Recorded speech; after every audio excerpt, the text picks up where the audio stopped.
Hey guys, what's up? I'm Maria Delia, and today we're going to get into another episode of Motherhood in Medical School. Welcome to episode 2. I'm not sorry. Stay sick cause I follow my gut.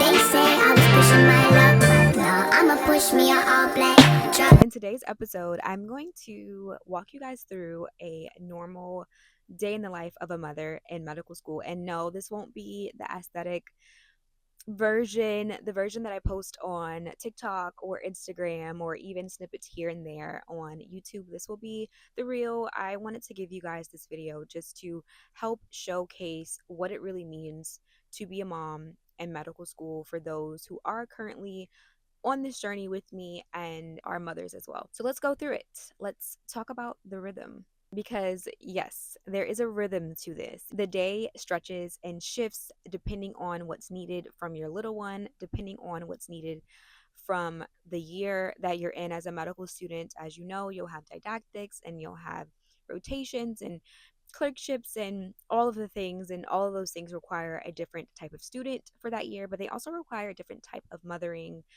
as well because the timeline changes. And although those things may be the thing, the goal still remains the same, which is you want to be a good mother and you also want to be a good medical student. So let's talk about it. For the days that you're in didactics, most days will start earlier than most people imagine. For a medical student, you might need to wake up early before the sun's up to get your son or your daughter up for school. Breakfast, backpack, taking them to the bus stop. If you're a bus stop mom, I was a bus stop mom. I had to do what I had to do. Drop off, all of the things. Your morning starts a little bit early, and not just to study. Sometimes it's to get your son and your days started. Fortunately, I feel that this is the sweet spot. This is the sweet moment, if you will, of the morning. It's a good way to start your day. It definitely brought a level of connection because it was the moment that I got to just focus on my son and being a mom. It was nice to have this grounding moment before everything started to pull me in different directions. And I think that you might feel the same. It's just nice to have that grounding and connection before the day starts and whatever chaos comes your way. Once you drop them off, say your goodbyes or see you laters, the energy shifts.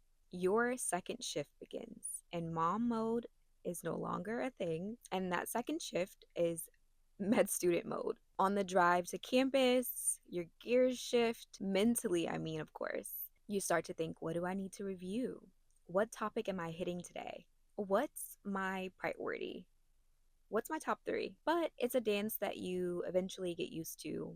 So, once you're off mom duty for those few couple of hours, you lean fully into being a student. If you're in preclinicals, you're listening to lecture, going to lecture if you go to a mandatory type of curriculum where you have to be there for lecture. But ideally, you're listening to lecture, you're at the library, you're studying, you're reviewing Anki cards, you're reading up on topics that you might not understand, you're watching videos, reviewing your notes, doing questions. And that's if you're in preclinicals. If you are in clinicals, you're rounding, you're seeing patients, you're in the hospital, you're in your scrubs, you're doing the thing.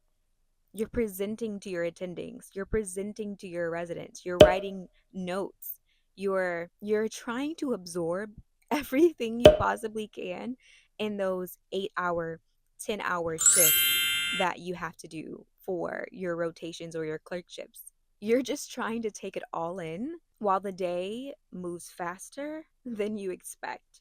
And somewhere in between all of that, you're checking your phone. You're looking for updates from your child's school, from your child's daycare, the other school, making sure you didn't miss a phone call or a text. In my case, a text from my son who has a phone and sometimes will text me randomly throughout the day. Checking your email to make sure you didn't miss an email about early dismissal. Checking your emails for field trip forms that you need to fill out or administrative things that you have to do on that side of things. It is multitasking on a level that you have never seen before. But it does become second nature. Okay, so we've made it through the school day. We've done all the things. We've tried to take in as much information that we possibly can in that short amount of time.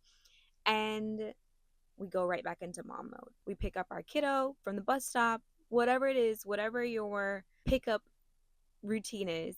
You get there, you start to do that because that's what's next up on the agenda. And fortunately for you, as a mom, I see this as a way to pause and just kind of take in the day. It gives you a moment to breathe and just think about all that you've accomplished as well as all that you need to do, especially on that drive home when you know that you're about to see your kiddo.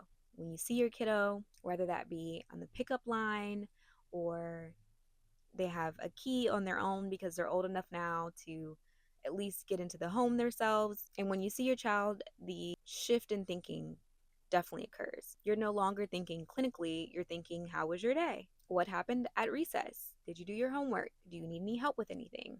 Did anything give you trouble today? Who made you laugh? Who made you smile? Did anything upset you today? And even when you're tired, so tired, you still do these things because they matter. And this moment grounds you, believe it or not. So, evenings for a medical student are typically quiet, lectures are over, it's a time to catch up. But evenings for a med student who's also a mother, mm, no, they're not quiet, actually. There's dinner, there's homework, maybe sports practice, maybe laundry, maybe Target, because you need to go get some supplies for a project that's due, or a quick run because someone forgot to tell you that a project was due tomorrow.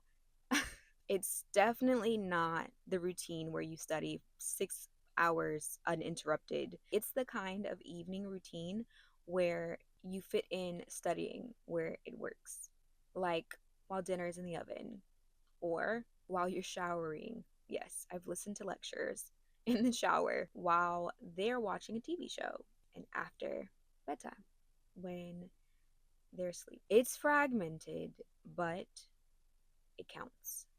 And then, in the evening routine, there's moments of connection. Someone says something funny, you crack a joke, or your child does something to make you laugh.